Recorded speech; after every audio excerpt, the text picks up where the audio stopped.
First, are you our sort of person? Do you wear a glass eye, a false teeth, and a crutch? A brace or a hook? Proper breast or rubber crutch? Stitches to show something's missing? No? No? Then, how can we give you a thing? Stop crying. Open your hand. Empty.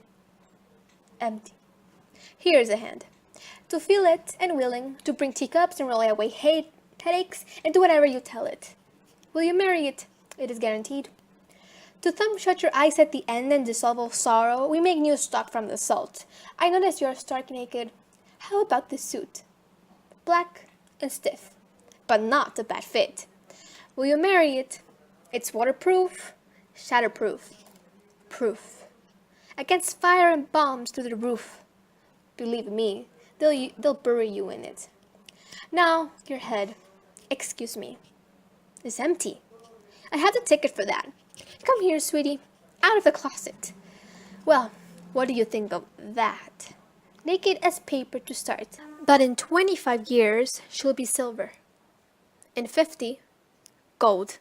A living doll everywhere you look. It can sew, it can cook, it can talk, talk, talk. It works. There's nothing wrong with it. You have a hole, it's a poultice. You have an eye, it's an image. My boy, it's your last resort. Will you marry it? Marry it. Marry it. Literal meaning and themes. So to be able to find the themes, we have to understand the literal meaning of the poem. To be able to do that, we have to find the definitions of certain words that we couldn't understand. In this case, we used Cambridge Dictionary, and the word we didn't understand was stark and poultice. Stark means empty, simple, or obvious, especially without decoration or anything that is not necessary. While poultice is a piece of cloth covered with a thick, often warm substance wrapped around an injury to reduce pain or swelling. Then we concluded about the themes, and we found that themes present were a type of interview, a woman in general, the role in society, and objectifying women.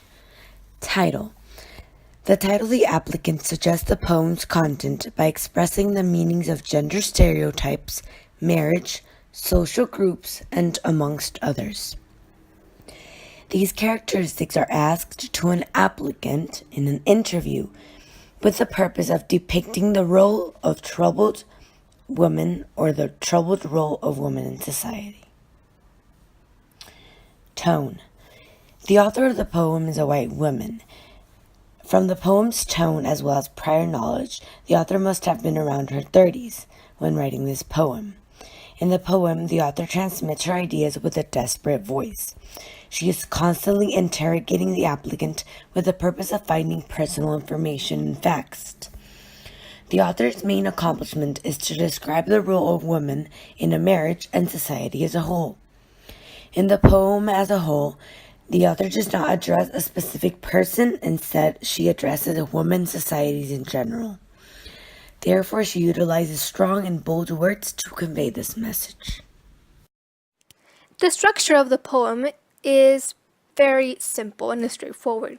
The poem has 40 verses and 8 stanzas, and each stanza has 5 verses. The poem does have rhyme, however, it is not structured.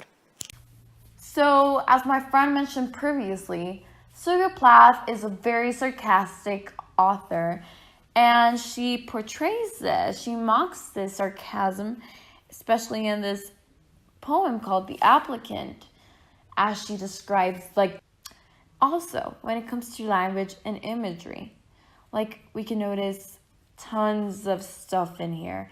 So first we have this diction when it says, and do whatever you tell it, will you marry it? So it uses the pronouns, and what it does is signify dehumanizing the woman and adding the notion that women are nothing without men. And she continues to do this, and to thumb shut your eyes at the end and dissolve sorrow, and so on. And then we make new stock from salt.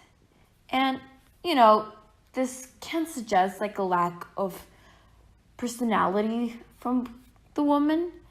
And before she's having, she is born to be with a man, she lacks this. But when she becomes a wife, she becomes something a whole lot different, something worth. We can also see that there's illusion in believe in me. They'll bury you in it.